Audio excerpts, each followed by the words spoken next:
सञ्जय तामाङ, घर रामेछाप, मन्थली नगरपालिका 7। हजुर के कामका लागि साउदी जानुभएको म हेभी ड्राइभरको लागि। मेन पावरबाट तपाईँ बकाइता श्रम स्वीकृति लिएर जानुभयो नि? हजुर, बकाइता मेडिकल गरेर श्रम स्वीकृति गरेरै गएको। मेडिकल रिपोर्ट तपाईँलाई एकदम क्लियर देखायो होइन? हजुर, क्लियर देखाएरै गएको म। अहिले चाहिँ तपाईँले कसरी थाहा भयो कि मेरो उसमा चाहिँ किडनी नै छैन रहेछ भन्ने कसरी थाहा भयो? होइन, त्यो त अब तपाईँको किडनी चाहिँ अब तपाईँको अलिक खराबी भएको चाहिँ पहिल्यै थाहा थियो हल्का। अनि त्यहाँदेखि अब अरू साथीहरूले हुन्छ अब जान हुन्छ भन्ने कारणले, अनि त्यहाँदेखि यहाँ केही बेरोजगार भएको कारणले, अनि त्यहाँदेखि अब ल त जाउँ त भन्ने अब मनस्थिति आयो त्यस्तै, अनि त्यही भएर गएको। तपाईँलाई थाहा थियो यो नेपालमा? हजुर, थाहा थियो। तर जुन मेडिकलले तपाईँको मेडिकल गर्नुभयो नि, उहाँहरूले के भन्नु भएन तपाईँ? केही भनेन। तपाईँको रिपोर्टमा त्यस्तो केही देखिएन? देखेन। तपाईँ आफूलाई चाहिँ थाहा थियो होइन किडनीमा समस्या छ भन्ने कुरो, तर मेडिकल रिपोर्टमा त्यस्तो केही आएन? हजुर, केही आएन। भनेपछि त अनि यो अचम्म भएन? तपाईँ साउदीसम्म पुग्नुभयो, अहिले 13 महिनासम्म काम गर्दाखेरि अहिले चाहिँ तपाईँले कसरी चाहिँ थाहा भयो कि मेरो चाहिँ किडनी चाहिँ छैन भन्ने कुरो चाहिँ कसरी थाहा भयो? अब तपाईँको यो लोबेड चलाउने क्रममा चाहिँ तपाईँको भारी उडाउने क्रममा चाहिँ अब सुनिँदै आयो हल्का हल्का, त्यसले गर्दा चाहिँ अलिक नसक्ने भयो। अनि चाहिँ त्यतिखेर चाहिँ अब थाहा भयो कि अब नसक्ने रहेछ मैले भनेर थाक्यो। तपाईँ त्यहाँ हस्पिटल जानुभयो, हस्पिटलले तपाईँको किडनी छैन भन्ने कुरा भन्नुभयो कि तपाईँ आफैले चाहिँ? आफैले हो। हस्पिटलमा त तपाईँको त्यहाँको हस्पिटलले त तपाईँको एकतिर अब 200 को ठाउँमा त एपेन्डिक्स भयो भनेर भनिदियो। गृहमन्त्रीको सेटिङमा होइन, भिजिट भिसामा कुवेत दुबई पुगे जस्तै अब मेडिकल व्यवसायले होइन सेटिङ गरेर उहाँलाई विदेश पठायो। उहाँको शरीरको कुनै एउटा अङ्ग नभएको व्यक्तिलाई होइन विदेश पुर्याएको छ क्या।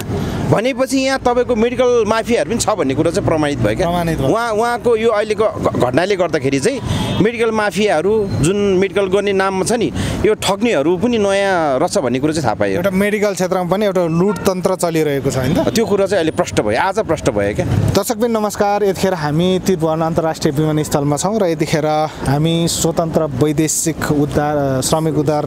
सङ्घको सदस्यहरूमा छौँ र एकजना भर्खरै मात्रै एकजना श्रमिक, एकजना दाइलाई उद्धार गरेर उहाँहरूले साउदीबाट काठमाडौँसम्म ल्याइपुर्याउनु भएको छ। उहाँ अचम्मको घटना घटेको छ अहिले। उहाँ जसरी अहिले भिजिट भिसाको प्रकरण चलिरहँदाखेरि अर्को फेरि त्यस्तै अचम्मको घटना, उहाँ चाहिँ मेडिकल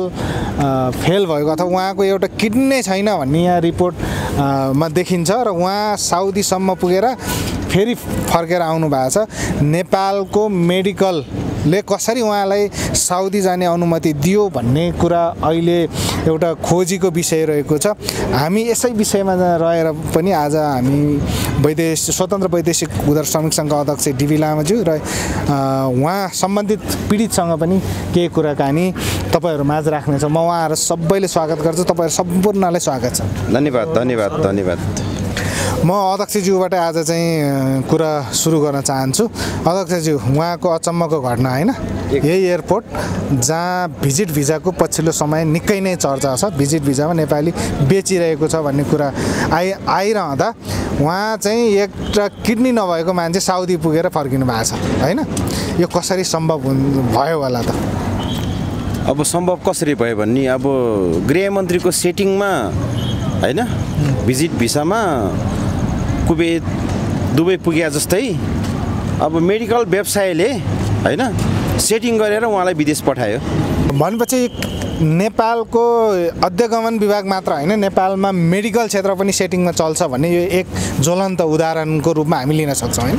अहिले त त्यही देखियो। यो चाहिँ अब अहिलेसम्मको घटना पहिलो घटना हो। नेपालमा भिजिट भिसामा सेटिङमा मान्छे धेरै पठाउँछ भन्ने कुरा पटक पटक हामीले सुनिआएको मात्र थियो होइन? अहिलेको हिजोस्ति भर्खर तपाईँले यो जुन घटना अहिले तातै छ नि, घटना सेलाको पछि त्यो घटनाले प्रमाणित भयो कि नेपालमा भिजिट भिसामा सेटिङमा भिजिटमा मान्छेलाई विदेश बेच्छ। गृहमन्त्रीको मिलोमतमा नेपाली जनतालाई विदेशमा बेच्छ जस्तै अहिलेको उहाँको घटना पनि नयाँ ट्विस्ट आएको छ क्या चाहिँ फेरि किनकि हामीले पटक पटक धेरै नेपाली दाजुभाइ दिदीबहिनीहरू विदेशिएको छ श्रम गर्नको लागि होइन वैदेशिक रोजगारीको लागि विदेशमा धेरै गएका छन् त्यो मध्येमा यो टाइपको घटना चाहिँ पहिलोचोटि भइरहेछ क्या किनकि उहाँको शरीरको कुनै एउटा अङ्ग नभएको व्यक्तिलाई होइन विदेश पुर्याएको छ क्या भनेपछि यहाँ तपाईँको मेडिकल माफियाहरू पनि छ भन्ने कुरो चाहिँ प्रमाणित भयो क्या उहाँको यो अहिलेको घटनाले गर्दाखेरि चाहिँ मेडिकल माफियाहरू जुन मेडिकल गर्ने नाममा छ नि यो ठग्नेहरू पनि नयाँ रहेछ भन्ने कुरो चाहिँ थाहा पायो एउटा मेडिकल क्षेत्रमा पनि एउटा लुट तन्त्र चलिरहेको छ होइन त्यो कुरो चाहिँ अहिले प्रष्ट भयो आज प्रष्ट भयो क्या ओके तपाईँसँग फेरि जोडिनेछौँ म उहाँ दाइलाई स्वागत गर्छु दाइ नेपालमा फेरि पनि तपाईँले स्वागत छ हजुर त धन्यवाद हजुरको शुभ नाम भनिदिनुहोस् सञ्जय तामाङ हजुरको घर चाहिँ घर रामेछाप मन्थली नगरपालिका 7 हजुर के कामका लागि साउदी जानुभएको म हेभी ड्राइभरको लागि मेन पावरबाट तपाईँ बकाइता श्रम स्वीकृति लिएर जानुभयो नि हजुर बकाइता मेडिकल गरेर श्रम स्वीकृति गरेरै गएको तपाईँलाई यहाँ जस्तै कुनै पनि मेडिकल रिपोर्ट तपाईँलाई एकदम क्लियर देखायो होइन हजुर क्लियर देखाएरै गएको म अनि उहाँ पुगेपछि पनि मेडिकल हुन्छ होइन तपाईँको त्यहाँको अकामा बनाउनका लागि होइन त्यतिखेर उहाँ पनि मेडिकल भयो होला हजुर भएको हो तर चेस्टको मात्रै भएको हुने रहेछ हजुर चेस्टको मात्रै हुने रहेछ बोडीमा तपाईँ कति महिना भयो त्यहाँ पुग्नु अहिले 13 महिना पुगेर 14 महिना लाग्यो अहिले चाहिँ तपाईँले कसरी थाहा भयो कि मेरो उसमा चाहिँ किडनी नै छैन रहेछ भन्ने कसरी थाहा भयो होइन त्यो त अब तपाईँको किडनी चाहिँ अब तपाईँको अलिक खराबी भएको चाहिँ पहिल्यै थाहा थियो हल्का अनि त्यहाँदेखि अब अरू साथीहरूले हुन्छ अब जान्न हुन्छ भन्ने कारणले अनि त्यहाँदेखि यहाँ केही बेरोजगार भएको कारणले अनि त्यहाँदेखि अब ल त जाउँ त भन्ने अब मनस्थिति आयो त्यस्तै अनि त्यही भएर गएको तपाईँलाई थाहा थियो नेपालमा हजुर थाहा थियो तर जुन मेडिकलले तपाईँको मेडिकल गर्नुभयो नि उहाँहरूले के भन्नु भएन तपाईँ केही भनेन तपाईँको रिपोर्टमा त्यस्तो केही देखिएन देखेन तपाईँ आफूलाई चाहिँ थाहा थियो होइन किडनीमा समस्या छ भन्ने कुरो तर मेडिकल रिपोर्टमा त्यस्तो केही आएन हजुर केही आएन भनेपछि त अनि यो अचम्म भएन तपाईँ साउदीसम्म पुग्नुभयो अहिले 13 महिनासम्म काम गर्दाखेरि अहिले चाहिँ तपाईँले कसरी चाहिँ थाहा भयो कि मेरो चाहिँ किडनी चाहिँ छैन भन्ने कुरो चाहिँ कसरी थाहा भयो अब तपाईँको यो लोबेड चलाउने क्रममा चाहिँ तपाईँको भारी उडाउने क्रममा चाहिँ अब सुनिँदै आयो हल्का हल्का त्यसले गर्दा चाहिँ अलिक नसक्ने भयो अनि चाहिँ त्यतिखेर चाहिँ अब थाहा भयो कि अब नसक्ने रहेछ मैले भनेर थाक्यो तपाईँ त्यहाँ हस्पिटल जानुभयो हस्पिटलले तपाईँको किडनी छैन भन्ने कुरा भन्नुभयो कि तपाईँ आफैले चाहिँ आफैले हो हस्पिटलमा त तपाईँको त्यहाँको हस्पिटलले त तपाईँको एकतिर अब 200 ठाउँमा त एपेन्डिक्स भयो भनेर भनिदियो त्यति मात्रै हो भनेपछि नेपालको हस्पिटल जस्तै त्यहाँ पनि त्यस्तै हस्पिटल थियो कि के हो अब त्यस्तै भन्नु पऱ्यो अब डक्टरहरू अब त्यही स्पेसल डक्टर त कोही पनि जाँदैन विदेशमा त्यही भर्खर सिकारहरू जाने हो अब मसरीहरू अब बोल्न आउँदैन उनीहरूको भाषा आफूले बुझ्दैन आफ्नो भाषा उनीहरूले बुझ्दैन त्यो भएपछि अनि एपेन्डिक्स हो भनेर औषधि दियो अनि त्यो कारणले अनि त्यहाँदेखि औषधि चाहिँ मैले खास खाएन त्यस्तै छ नि तपाईँ अहिले चाहिँ हाम्रो यो स्वतन्त्र वैदेशिक श्रमिक उद्धार सङ्घको मातहतबाट तपाईँ उद्धार हुनुभएको छ होइन यो कुरा त तपाईँले बकायदा श्रम गरेर गइसकेपछि त तपाईँको मेन पावरले पनि गर्ने होला नि मेन पावरले के भन्नुभयो तपाईँ मेन पावरले चाहिँ फर्स्टमा चाहिँ अब तपाईँको जाँदाखेरि नै मैले अब यस्तो खास टिफर भनौँ न यहाँको चाहिँ टिफर उहाँ चाहिँ गल्लाब भन्छ अनि पाइपलाइनमा हो गल्लाब चलाउनु पर्ने भनेपछि मैले सक्छु भनेर गएको उहाँ गएर तिमीले हेभी ड्राइभरमा आएपछि लोबेड चलाउनै पर्छ भनेर मलाई लोबेड जबरजस्ती भिरायो अब भिराउनको कारणले अब तपाईँको त्यस्तो अब हुँदै अब सेकेन्ड क्रममा चाहिँ अब तपाईँको म शाखाका भन्ने ठाउँबाट म जोइमा आएको थियो तमाम अनि त्यहाँदेखि तपाईँको त्यो व्हिल लोडर लोड गरेर चाहिँ लोबेडमा लोड थियो मेरो अनि त्यहाँदेखि जन्जिर चुडेर चाहिँ मेरो गाडी केही क्षति भयो पछाडि क्याबिनमा क्षति हुँदाखेरि अब तपाईँले अब कम्पनीले चाहिँ 30,000 रियाल लाग्छ बढाउनलाई लाग्यो भनेर चाहिँ मलाई ब्ल्याकमेल गर्यो कम्पनीले जुन कम्पनीमा तपाईँ काम गर्नु हजुर अलजिया कम्पनीले ब्ल्याकमेल गर्यो फाइन हान्थ्यो हजुर फाइन भनेर भन्छ अनि उहाँको खासै साउदीको नियमअनुसार चाहिँ पहिलो पनि साउदी गएको कारणले साउदीको नियममा चाहिँ त्यस्तो छैन इन्सुरेन्सबाट लिन्छ यिनीहरूले गाडी चाहिँ अब तपाईँको अहिले बनाएर मैले फोटो पनि लिएर आएको छु हिजो बेलुका बाइचान्स त्यहीँ ठ्याक्कै पुग्यो ट्याङ्गर जोडेर ठ्याक्क राखेको रहेछ गाडी बनेर चलाइसकेको 6 महिना भइसक्यो गाडी चलाएको मैले ठ्याक्कै हिजो बेलुका त्यहाँ आफूले काम छोडे चाहिँ कति भयो मैले काम छोडेको अहिले 17 दिनमा आएको छु काम छोडेर तपाईँलाई चाहिँ जस्तै मैले भन्न सोध्न खोजेको चाहिँ उहाँ जुन वैदेशिक स्वतन्त्र वैदेशिक रोजगार श्रमिक सङ्घले नै किन चाहिँ उद्धार गर्नु पर्यो तपाईँले त मेन पावरले पनि गर्न सकिन्थ्यो नि भन्ने कुरा हो क्या तपाईँ त उहाँहरूले गर्नुभएको छ उहाँहरूले जुन आपद विपदमा परेका होइन अल्पत्र परेका श्रमिकहरूलाई निकाल्नुहुन्छ तपाईँ उहाँको सम्पर्कमा चाहिँ कसरी पुग्नु म अब बाध्यता भयो सर अब यसमा चाहिँ अब बाध्यता भयो अब तपाईँको एजेन्टलाई पनि बार अब मेन डाइरेक्टरको चाहिँ नम्बर थिएन एजेन्टलाई बार मैले चाहिँ तपाईँको चाहिँ गाडी दुर्घटना भएकोदेखि नोभेम्बर मेरो 1 तारिक दुर्घटना भएको 1 तारिक दुर्घटना भएकोदेखि मैले सेलरी काटेर जुन 300 रुपियाँ सेलरी काटेर आएपछि मैले मेरो सेलरी काटिरहेछ कि भनिदिनु पऱ्यो कि मलाई नेपाल निकालिदिनु पऱ्यो मेरो सेलरी काटिरहेछ यो के हो भन्दाखेरि एजेन्टले सुन्दिएन अनि त्यहाँदेखि अब लास्टमा अब थाहा भयो कि 4 महिना पछाडि थाहा भयो कि अब फाइन यो ड्राइभरको चाहिँ तपाईँको गाडी दुर्घटना भएको कारणले त्यो तिर्नुपर्छ उसले बनाउनुपर्छ गाडी भनेर इन्जिनियरलाई दबाब आयो एचआरबाट हेड अफिसबाट दबाब आएपछि इन्जिनियरले सक्दैन तिमी जे गर्ने सक्ने तिमीले जे गर्न सक्छ तिमी घर जान सक्छौ भने जाऊ नभए अब तिमी कहाँसम्म तिमीले के क्षमता छ तिम्रो तिमी गर हामीले केही गर्न सक्दैनौँ भनेपछि अनि एकजना अब गौतम दाई भन्ने अब पहिलेदेखि सँगै काम गरेको उहाँसँग त्यही भएर उहाँ सरसम्म पुर्याइदिनु भएको गौतम दाईको ठुलो हात हो अनि उहाँ बुद्ध सरसँग हजुर विवेक सरसँग चाहिँ कन्ट्याक्ट भयो अनि त्यहाँदेखि विवेक सरसँग कन्ट्याक्ट भएपछि अनि त्यहाँदेखि सर यस्तो यस्तो समस्या भएको छ भनेर चाहिँ उहाँसँग कुरा राखेको छ तपाईँले मेन पावरले यहाँसम्म आउनको लागि चाहिँ सहयोग गरेन अहिले अलिअलि चाहिँ अब सहयोग चाहिँ नगरेको भन्न मिल्दैन होइन लास्टमा अन्तिममा चाहिँ अहिले मेन पावरबाटै हो हुनु चाहिँ गर्नु चाहिँ अहिलेको उहाँहरूले गर्न खोज्नु भएको तर लास्टमा फर्स्टमा चाहिँ त उहाँहरूले जिम्मेवारी लिनु भएन अनि लास्टमा जोसफ सर आउँछ जोसफ भन्दै उहाँ एकजना चाहिँ अब इन्डियन त्यहाँको एमडी म्यानेजमेन्ट डाइरेक्टरले चाहिँ अब तपाईँको चाहिँ साइन नभइकन हुँदैन भनेर कम्पनीबाट तपाईँलाई मलाई ठ्याक्कै 2-3 महिनै झुलाउनु चाहिँ तर अहिले ठ्याक्कै 17 दिन चाहिँ हेड अफिसमै बसिरहेको ओके म अध्यक्षज्यूसँग जोडेँ जस्तै उहाँ चाहिँ बकाइदा श्रम गरेर गएको भएको कारणले होइन केही हदसम्म तपाईँहरूलाई भनौँ न उहाँलाई चाहिँ नेपालसम्म ल्याउन अलिक सजिलो सहज भएको सहज त यस्तो हो खास के हो भन्दाखेरि अब श्रम गरेर गएको मान्छेलाई चाहिँ भनेको काम र भनेको तलब नदिँदाखेरि चाहिँ भनेको काम र भनेको तलब के अरे दिलाउनु पर्ने चाहिँ मेन पावरको दायित्व नै हो होइन मेन पावरले त्यहाँको कम्पनीसँग त त्यो सम्झौतामा पठाएको हुन्छ नि यदि नदिएको अवस्थामा चाहिँ त्यहाँको मेन पावर के अरे कम्पनीलाई चाहिँ दबाब दिने कुरा रह्यो उहाँको कुरोमा चाहिँ के थियो भन्दाखेरि चाहिँ उहाँले सबै घटना त उहाँले विवरण दिइसक्नु भएको छ भए पश्चात चाहिँ जुन फाइनको कुरा आयो क्या फाइनको कुरा आइसकेपछि नेपालको मेन पावरले हतपत फाइन तिर्न खोज्दैन क्या सकेसम्म बिरामी भएको मान्छेलाई नेपाल निकाल्नै खोज्दैन होइन तर उहाँको कुरोमा चाहिँ उहाँले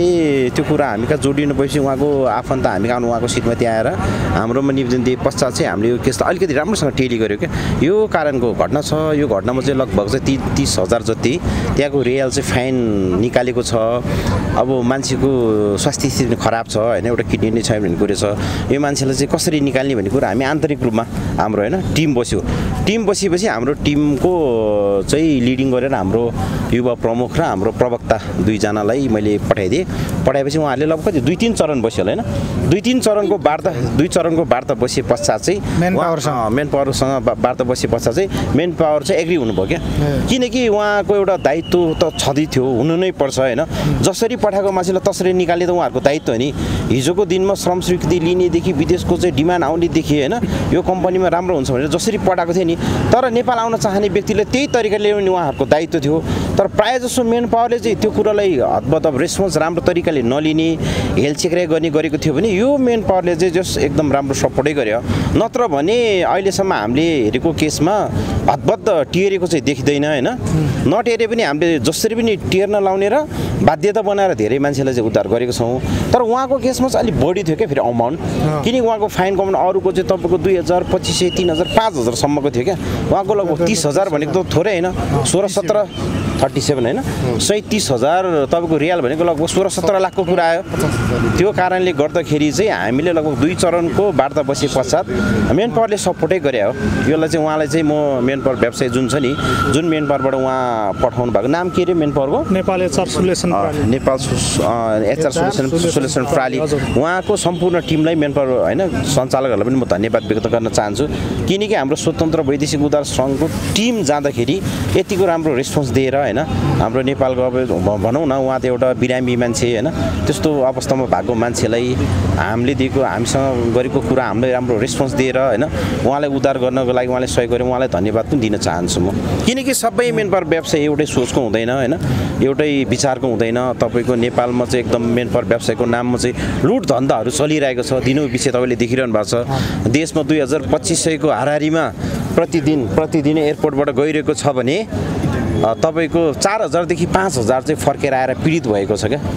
नेपालको युवाहरू यो अवस्थामा पनि यो मेन पावरले गरेको जुन दायित्व छ त्यो उहाँलाई चाहिँ एकदम धन्यवाद दिन चाहन्छु जस नराम्रो मात्रै मेन पावर छ भन्ने कुरा मार्केटमा जुन आएको थियो भने कुनै मेन पावर व्यवसाय चाहिँ राम्रै रहेछ भन्ने कुरा चाहिँ उहाँले प्रमाणित गराइदिनु भयो यो कुराको लागि चाहिँ उहाँलाई धेरै धेरै धन्यवाद व्यक्त गर्न चाहन्छु म अब जस्तो उहाँको हकमा चाहिँ जस्तो उहाँ त लिगल रूपमा जानुभयो हो नि त होइन अब उहाँले इन्सुरेन्स गरेर जानुभएको छ होइन अब यो उहाँले इन्सुरेन्सहरू पाउने नपाउने अथवा क्षतिपूर्ति पाउने नपाउने के रहन्छ के हुन्छ उहाँको बारेमा यो चाहिँ यस्तो हुन्छ इन्सुरेन्सको आफ्नो पोलिसी हुन्छ उहाँ जाँदाखेरिको अवस्थामा उहाँको हेल्थ के थियो अहिले आएर के भइरहेछ भन्ने कुरा अब त्यो पोलिसीमा डिपेन्ड हो होइन सबै कुराको त म अब मान्छे विज्ञ हुँदैन के कतिसम्म कुन तरिकाले जाँदाखेरि न उहाँको इन्सुरेन्सबाट केही रकमहरू निकाल्न सकिन्छ भने उहाँलाई थाहा नभएको कुरा चाहिँ उहाँहरूलाई हामी सहजीकरण गरेर पाउनुपर्ने रकमहरू चाहिँ दिलाउनको लागि हामी पहल गर्छौँ अब तपाईँ अब एक हिसाबभन्दा तपाईँलाई नेपालमा पनि थाहा थियो होइन आफ्नो केही कमजोरी छ भन्ने कुरा थाहा थियो तपाईँ त्यो कमजोरी हुँदै फेरि जानुभएको रहेछ होइन एक हिसाबले तपाईँको पनि अलिकति गल्ती जस्तो देखिन्छ यहाँ अब के छ त मेन पावरले के भन्नुभएको छ त अनि मेन पावरले त अब केही अहिलेको हालमा त केही भनेको छैन अब के क्षतिपूर्तिको बारेमा हुन त उहाँहरूले तपाईँले लगभग 17-17.5 लाख त तिरेर नेपालसम्म ल्याउनु भएको रहेछ अघि नै उहाँले भनिसक्नु भएको छ होइन अब नेपाल सरकारको जुन तपाईँले लिगल रूपमा जाँदा जुन इन्सुरेन्सहरू गरेर जानुभएको छ त्यसको बारेमा के भन्नुभएको छैन त्यसको बारेमा खासै केही भनेको छैन छैन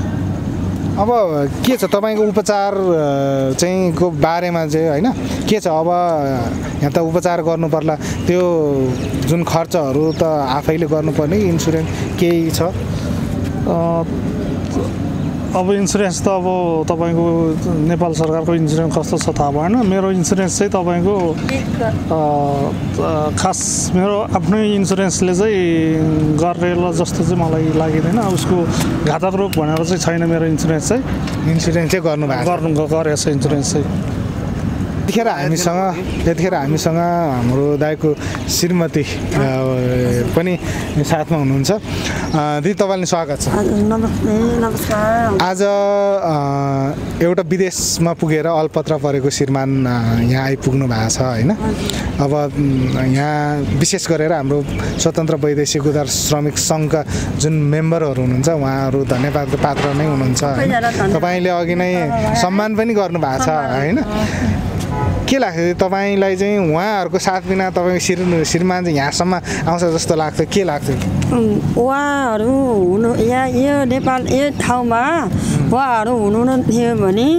उहाँ निकाल्न धेरै गाह्रो हुन्थ्यो किनकि म एक्लो एडी मान्छे हो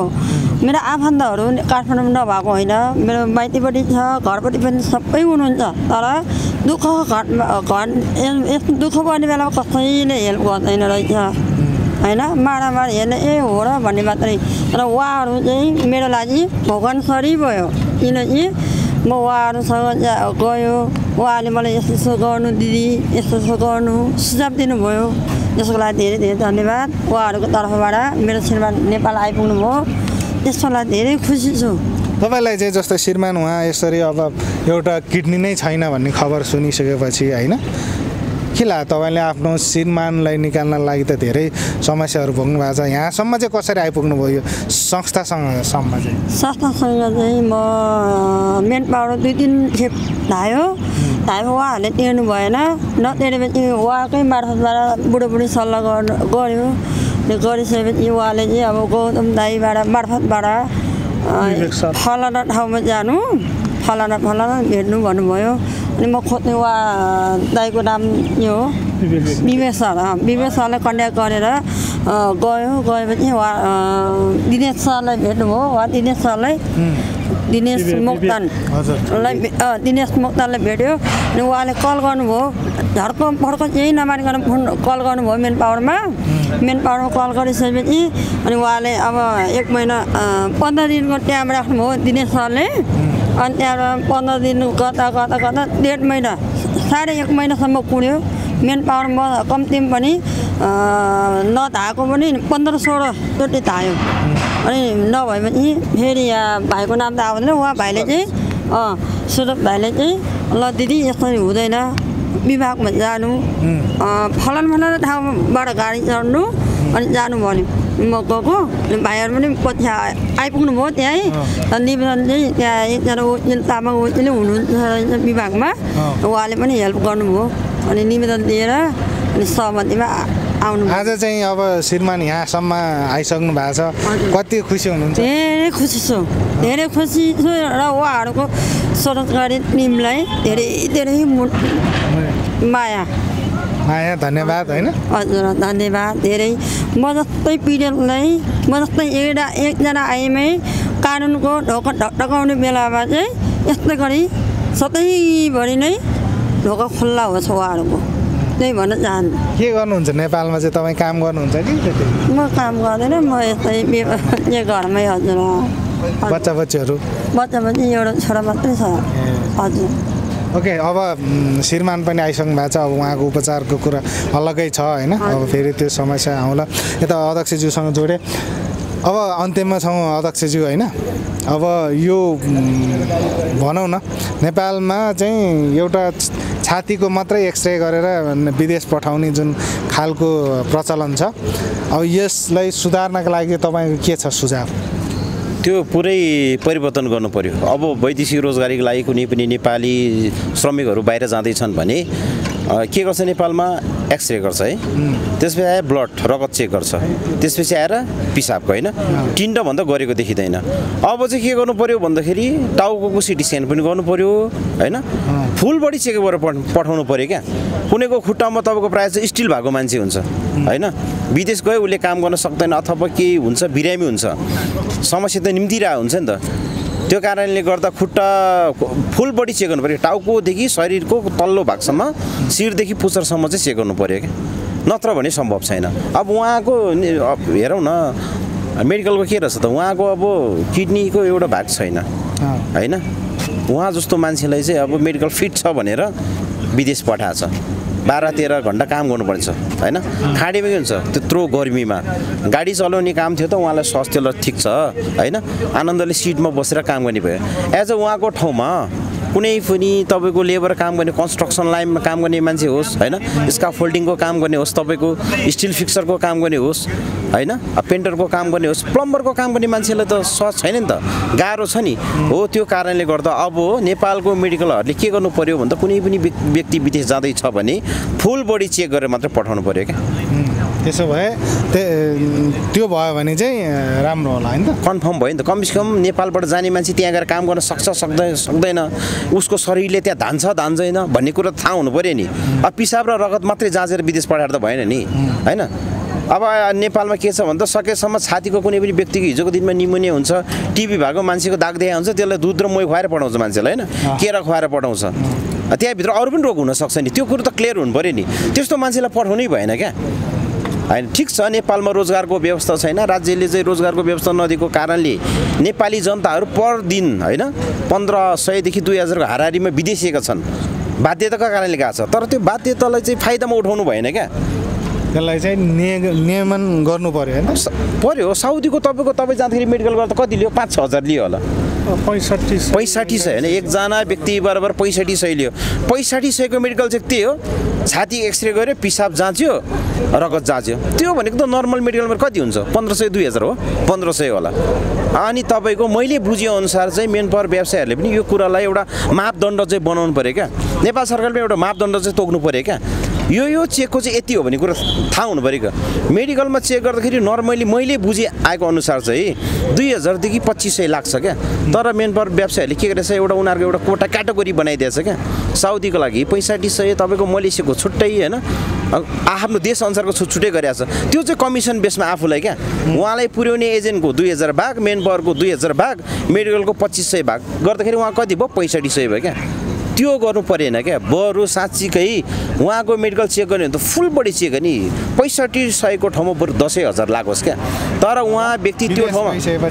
त्यहाँ पुगेपछि सक्षम छ कि छैन काम गर्न सक्छ कि सक्दैन उहाँको शरीरले धान्छ कि धान्दैन भन्ने कुरा चाहिँ प्रष्ट हुनु पऱ्यो क्या